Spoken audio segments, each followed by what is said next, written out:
Olá pessoal, comandante Leonardo Matos aqui. Esse é o nosso Conexão Geo número 27. Hoje é sexta-feira, dia 31 de maio de 2019. Na semana passada eu trouxe para vocês uma prévia do que estava parecendo ser o resultado das eleições lá na União Europeia, no Parlamento Europeu. Falei também um pouco sobre a guerra comercial entre China e Estados Unidos, a reeleição do primeiro-ministro da Índia, o Narendra Modi, e fechei com uma atualização de Venezuela. Hoje eu vou começar com o resultado final das eleições europeias. Para a surpresa de alguns, a extrema-direita não conseguiu o resultado que era esperado.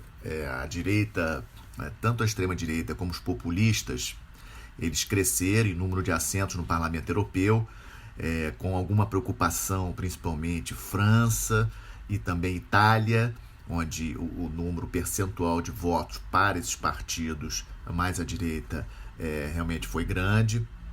Mas, no geral, os partidos de centro-esquerda e centro-direita, que já eram a maioria no Parlamento Europeu, continuam sendo a maioria, só que os dois partidos, tanto de centro-direita, que é o maior partido da União Europeia, como de centro-esquerda, perderam posições. O destaque na minha opinião, nessa eleição da União Europeia foi mesmo o Partido Verde, que cresceu bastante. Também acho que relevante comentar que na Alemanha, por exemplo, o Partido Verde foi o segundo mais votado, na França o terceiro mais votado. Os verdes vão ter 10% dos assentos, das posições no Parlamento Europeu. Isso significa uma maior preocupação, uma contínua preocupação com as questões ambientais.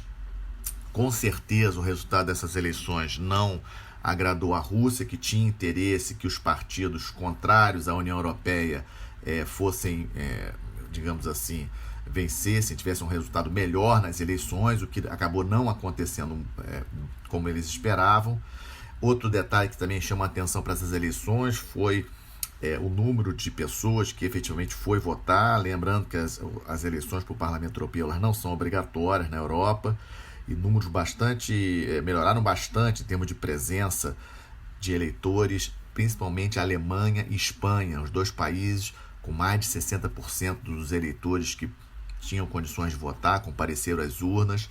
A média, para vocês terem uma ideia, gira em torno de 50%, apenas 50% dos eleitores aptos a votar votam nas eleições na União Europeia, só que a Alemanha e Espanha mais de 60%, e no total as eleições desse ano bateram recorde desses últimos 20 anos em termos percentuais de comparecimento.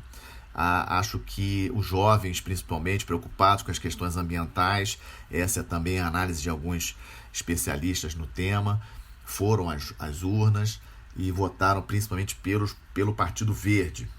Segundo tema que trago para vocês, duas notícias do presidente Trump dos Estados Unidos. A primeira, a visita dele ao Japão no início da semana. Trump preocupado, obviamente, em compensar de alguma forma as perdas em função dessa guerra com a China, essa guerra comercial com a China. Foi ao Japão para assegurar um bom acordo com os japoneses. Logicamente é importante para os Estados Unidos essa relação comercial com o Japão. E pelo lado do Japão, o primeiro-ministro Abe, obviamente preocupado com seus inimigos imediatos ali, ou seja, China, Coreia do Norte, dois países que possuem arma nuclear. O Japão, lembrando, em função da sua Constituição, desde o final da Segunda Guerra Mundial, o Japão não tem arma nuclear, é proibido de ter arma nuclear, inclusive é proibido de ter, teoricamente, uma força armada, né? Então a força armada japonesa é uma força de defesa, embora nós saibamos que é uma força de valor, uma força bastante considerável, com um número grande de submarinos, também de navios, etc. Mas um ponto importante nessa disputa de poder, o Japão não pode ter arma nuclear. Também vamos lembrar a presença de 40 mil militares americanos em solo japonês atualmente, um número bastante razoável. A 7ª Esquadra Americana fica localizada no Japão, tem um porta-aviões nuclear americano também sediado no Japão, ou seja, para o Abe essa aliança militar com os Estados Unidos é fundamental e é um ponto muito importante de discussão. até quando, né? Então o Trump tem o interesse na parte comercial e o Abe tem a preocupação da parte de defesa. E o outro ponto também do Trump foi o anúncio em relação à cobrança de 5% de todos os produtos comprados do México a partir do dia 10 de junho, em função do México não conseguir, digamos assim, conter as levas de imigrantes que tentam passar para os Estados Unidos. Essa medida, pelo que o Trump falou, vai entrar em vigor a partir do dia 10 de junho, 5%. Se os números dos imigrantes não diminuir, o Trump já ameaçou aumentar essa tarifa. Isso aí caiu como uma bomba hoje nos mercados internacionais. O mercado americano de ações já caiu em função disso, porque obviamente vem aquela preocupação do uso da arma econômica, ou seja, o poder econômico, a expressão econômica do poder para outros interesses. Na minha opinião, já expressei aqui várias vezes no nosso podcast, essas medidas do Trump em relação ao México são péssimas. A gente tem que lembrar que os Estados Unidos têm o privilégio de ter apenas 2 vizinhos, o Canadá ao norte, o México ao sul. O Canadá, um aliado de sempre, pelo menos nos últimos 100 anos o Canadá é aliado dos Estados Unidos, mas o México não. O México tem uma história de problemas com os Estados Unidos. Vamos lembrar que os Estados Unidos tomou do México mais da metade do território mexicano no século XIX. Os Estados Unidos chegou a invadir militarmente o México, chegou à cidade do México, ou seja, o povo mexicano sabe disso, não tem uma boa memória em relação a isso, e o Trump fica fustigando o México agora com essa tarifa de 5%, e eu me pergunto, vocês acham mesmo, é realmente razoável o México afundado economicamente, com problemas econômicos? Isso realmente é melhor para os Estados Unidos? Mesmo com a construção de um muro na fronteira entre Estados Unidos e México, um muro muito poderoso, obviamente que um país vizinho profundamente numa crise econômica não pode ser do interesse dos Estados Unidos. Vamos lembrar que a maior comunidade imigrante que existe nos Estados Unidos é de mexicanos. Então eu acho que essa medida do Trump foi outra bola fora dele em termos de política externa e vamos aguardar as consequências. O terceiro tópico que trago para vocês é a decisão de marcar outras eleições, novas eleições para o parlamento de Israel. O primeiro-ministro Netanyahu, Benjamin Netanyahu, na minha opinião, e também de alguns analistas, um dos mais habilidosos políticos atualmente em atividade no mundo, talvez ele e Putin sejam os políticos mais habilidosos no cenário internacional. O Netanyahu não conseguiu formar uma aliança, ele não tinha votos suficientes, não teve votos suficientes nas últimas eleições para o seu partido, então ele precisava de outros partidos de direita para poder formar a coalizão lá no parlamento israelense. Ele não conseguiu, e aí foram marcadas novas eleições para o parlamento de Israel para 17 de setembro. Minha preocupação é que com toda essa tensão aí no Oriente Médio em relação ao Irã, os Estados Unidos, todos sabemos, junto com Israel e Arábia Saudita, pressionando o Irã com relação ao programa nuclear iraniano. Também lembramos que o Irã é muçulmano xiita, tem ligações fortes com a Síria e tem ligações fortes com o Hezbollah, que é um partido político, mas também um braço armado, também possui milícia armada no Líbano, onde nós temos a presença da nossa fragata, da missão de paz da Unifil, Força Naval da Unifil, presença brasileira lá. E temos essa preocupação de, já que o Netanyahu não conseguiu formar essa coalizão, que medida ele vai tomar para tentar ganhar popularidade o suficiente para ganhar mais votos para o seu partido nas eleições de setembro. Vamos lembrar que, historicamente, os conflitos ali naquela região têm ocorrido ao longo da história. No verão, várias situações já ocorreram, não todas, mas várias das situações aí, das crises, dos conflitos armados que ocorreram ali naquela região de Israel, Líbano, Palestina, ocorreram no período de verão. Então ficamos preocupados, principalmente porque estamos presentes lá com a nossa fragata. Então essa é a terceira notícia. A quarta notícia que destaco para vocês, novos números da economia argentina, principalmente em relação à balança comercial da Argentina com o Brasil, caiu muito nesse primeiro trimestre de 2019, já comentamos aqui outras vezes. A Argentina terá eleições presidenciais em outubro, o presidente Macri está mal nas pesquisas. Inclusive, os partidos que apoiam o Macri já estão colocando em dúvida se ele realmente é o melhor candidato para a Argentina em outubro. Teremos prévias dos partidos em agosto para confirmar os candidatos dos partidos para as eleições de outubro. As prévias serão em agosto e, logicamente, é uma preocupação grande. A Argentina, nosso grande parceiro comercial aqui na América do Sul, nosso vizinho.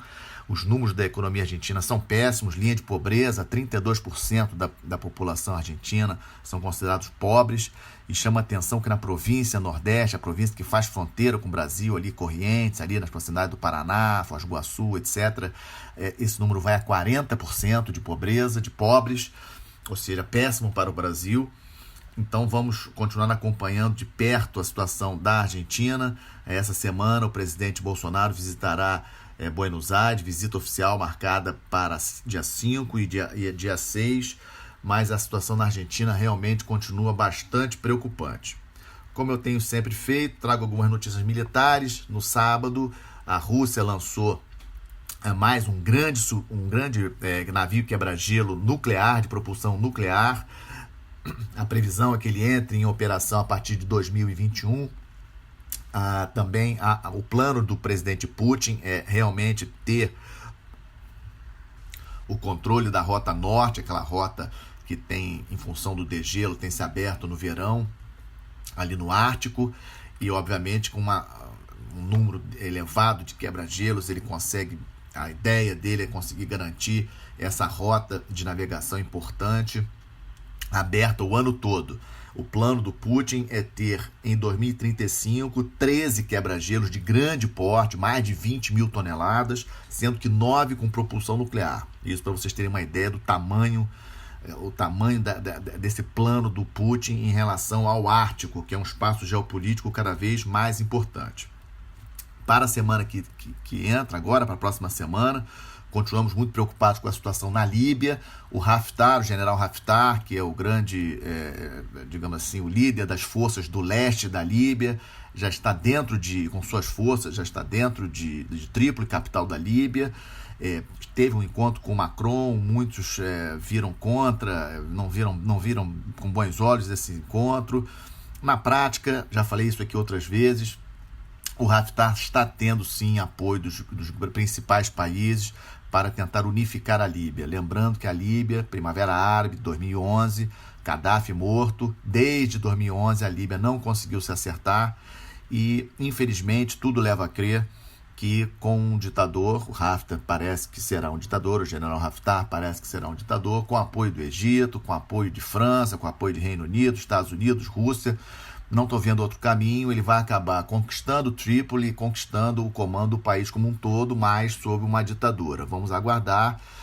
A Líbia possui a maior reserva de petróleo da África, é um grande produtor de petróleo, então obviamente que interessa a gente acompanhar, é um fato importante. Também uma grande preocupação, aumento de fluxo de refugiados no Mediterrâneo em função dessa guerra civil que está acontecendo na Líbia. Vamos continuar acompanhando. Como já falei, importante essa semana que entra, visita do presidente Bolsonaro à Argentina, tema junto com a Venezuela, são os dois temas mais importantes da agenda de política externa brasileira, na minha opinião. Venezuela, obviamente, a mais importante, sem grandes novidades essa semana, por isso que não falei especificamente sobre Venezuela, mas essa visita do presidente Bolsonaro à Argentina considero bastante relevante. E a terceira notícia, que é o fato que vai acontecer essa próxima semana, que eu destaco aqui no nosso podcast, é a visita do presidente Trump ao Reino Unido.